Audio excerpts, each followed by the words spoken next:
I wanted to record a video announcement for this module because we're about a module and a half behind in the class, and it's primarily my fault. I switched to a newer book this semester, After Effects for Designers, which really moves a lot faster than my previous book, which is Adobe After Effects Classroom in a Book.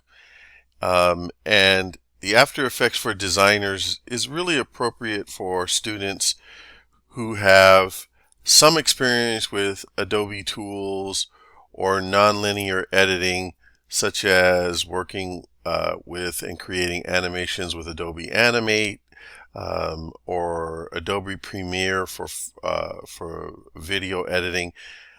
Basically, the learning curve for After Effects is pretty steep.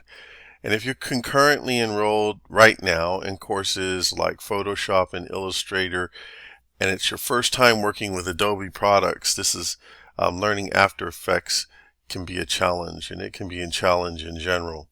And so what we're going to do is, from this point on, if you look at the modules, you'll see my recommendations for reading, for beginners, and for practice for beginners. And then for intermediate to advanced students, we'll continue with Adobe After Effects for Designers. And so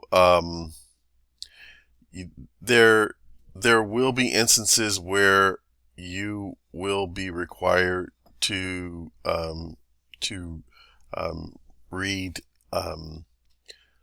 excerpts from both books, but the good news is the beginner book, or beginner/near intermediate book, Adobe Classroom in a Book, is available for free on O'Reilly as well.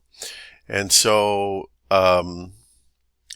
if you look at the announcement for this week, I pared it down just to keep it simple, and what I explain is I break it down for beginners and for intermediate to advanced students, and you can choose whichever one you want to do.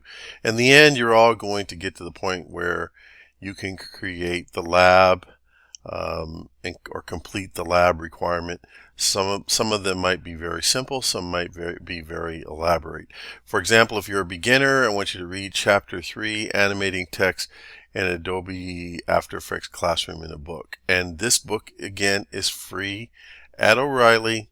I give you also a link to the book at the Adobe Press store, and the ISBN number, just for your reference. I provide you with the files for Chapter 3 that you need to follow along and utilize in the reading. If you feel you're an intermediate to advanced student, like about a quarter of you have some experience with Adobe Premiere, you took the video editing course, then go ahead and read Chapter 3, After Effects for Designers, and here's a link to the files that you'll need.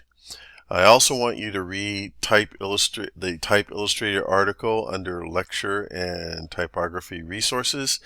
The topics covered there are just reinforced from your previous design courses.